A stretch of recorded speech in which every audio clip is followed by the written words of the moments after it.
हजारों साल पहले रेगिस्तान के बीचों बीच एक ऐसी सभ्यता उभरी जिसने इंजीनियरिंग के सारे नियम तोड़ दिए। उन्होंने ऐसे पिरामिड बनाए जो मानो आसमान को छूने के लिए बने हों। ये मिस्र का महान साम्राज्य था और आज भी ये विशाल पत्थर के पहाड़ दुनिया भर के वैज्ञानिकों के लिए एक पहेली बने हुए हैं।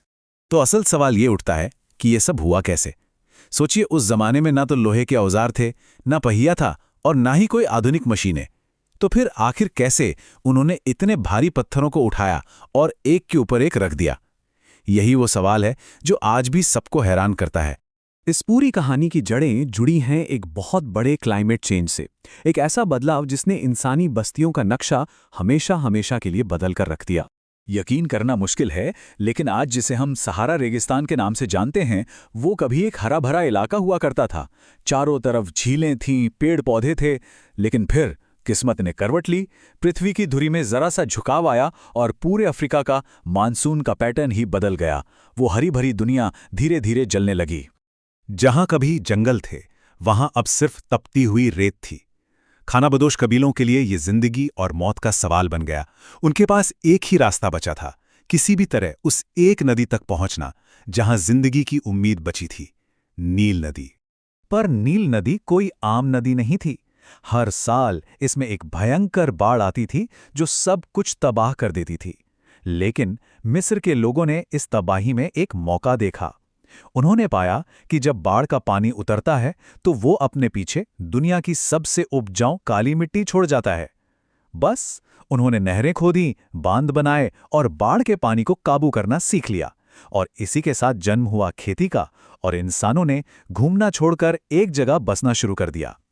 अब देखिए, जब खेतों में अनाज के ढेर लग गए तो लुटेरों का खतरा भी बढ़ गया, और इसी डर से जन्म हुआ दुनिया के पहले शासकों का, जो सबसे ताकतवर था।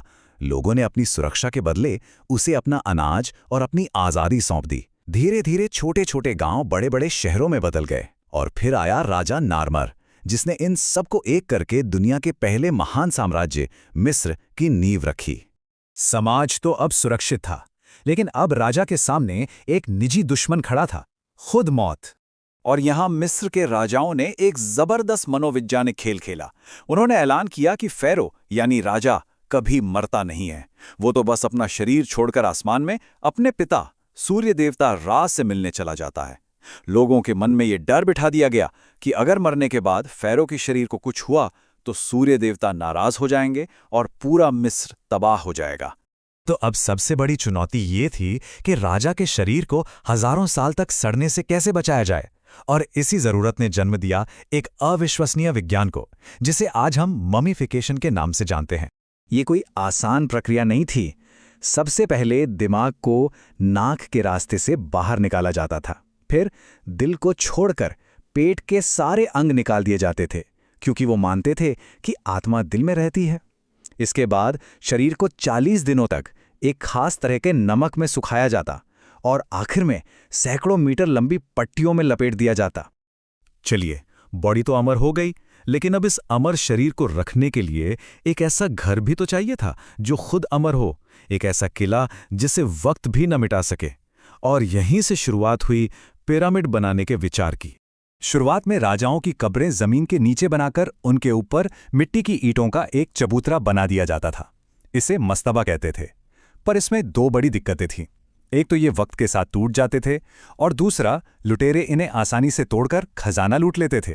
फिर आया इतिहास का पहला जीनियस इंजीनियर, इम्होटेप।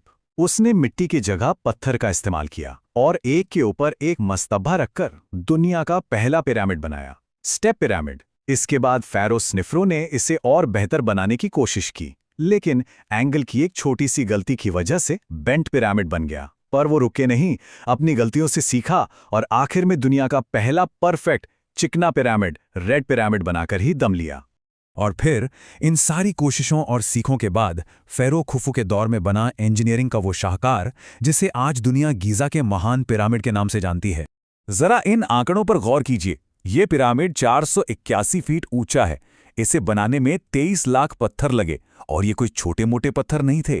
कुछ पत्थरों का वजन तो 50 टन से भी ज्यादा था, जिन्हें 800 किलोमीटर दूर से लाया गया था। तो सवाल वही है, बिना मशीनों के ये सब कैसे हुआ?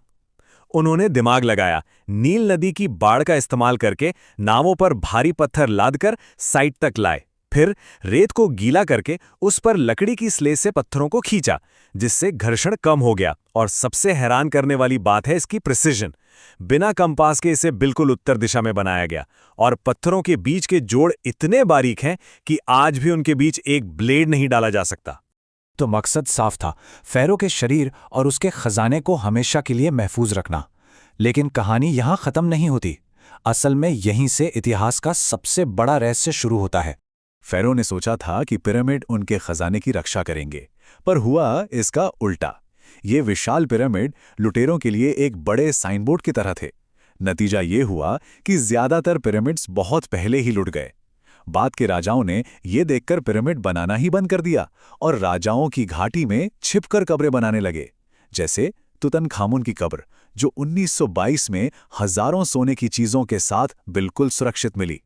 और यहीं पर आकर पूरा मामला उलझ जाता है। जब खोजकर्ताओं ने गीज़ा के महान पिरामिड को खोला तो वो दंग रह गए। अंदर ना कोई ममी थी, ना कोई खजाना, और दीवारों पर एक खरोच तक भी नहीं थी। ये पूरी तरह से खाली था। तो अगर ये एक मकबरा था तो सब कुछ गया कहाँ? यहीं से कई हैरान करने वाली थ्योरीज सामने आती हैं। एक थ्योरी कहती है कि गीज़ा के 3 पिरामिड असल में आसमान में ओरायन बेल्ट के 3 तारों की हूबहू नकल हैं, मानो जमीन पर तारों का नक्शा बनाया गया हो। कुछ लोग तो इसे एक तरह का प्राचीन पावर प्लांट मानते हैं, और कुछ का ये भी मानना है कि इतनी जबरदस्त सटीकता बिना किसी बाहरी या किसी खोई हुई उन्नत सभ्यता की मदद के मुमकिन ही नहीं थी। थ्योरी चाहे जो भी हो, सच तो पिरामिड के अंदर ही कहीं छिपा है। और अब हजारों साल बाद मॉडर्न साइंस ने इस चुनौती को स्वीकार किया है। रोबोट्स को उन जगहों पर भेजा जा रहा है जहां आज तक कोई इंसान नहीं पहुंच सका। सोचिए, पिरामिड के अंदर कुछ ऐसी पतली सुरंगें हैं जहां कोई इंसान नहीं जा सकता। एक छोटे से रोबोट को ऐसी ही एक सुरंग में भेजा गया। करीब 200 फीट चढ़ने के बाद उसे पत्थर का एक बंद दरवाज़ा मिला। जो वैज्ञानिकों ने उसमें ड्रिल करके कैमरा डाला तो उनके होश उड़ गए, क्योंकि उसके ठीक पीछे एक और बंद दरवाज़ा था। और तो और, हाल ही में हुए कॉस्मिक रे स्कैन से पता चला है कि पिरामिड के बीचों बीच एक बहुत बड़ा छिपा हुआ कमरा है, जिसके बारे में आज तक किसी को नहीं पता था। तो आखिर क्या है इन बंद दरवाजों के पीछे? उस विशाल खाली कमरे में क्या छिपा है? क्या वहां फ़ारो खुफू की असली कब्र है, या कोई ऐसी चीज जो हमारे इतिहास की समझ को ही बदल कर रख दे? शायद ये राज हमेशा के लिए इन पत्थरों में ही कैद रहेगा। लेकिन एक बात तो तय है, ये पिरामिड आज भी इंसानी सोच और क्षमता का सबसे बड़ा चमत्कार है।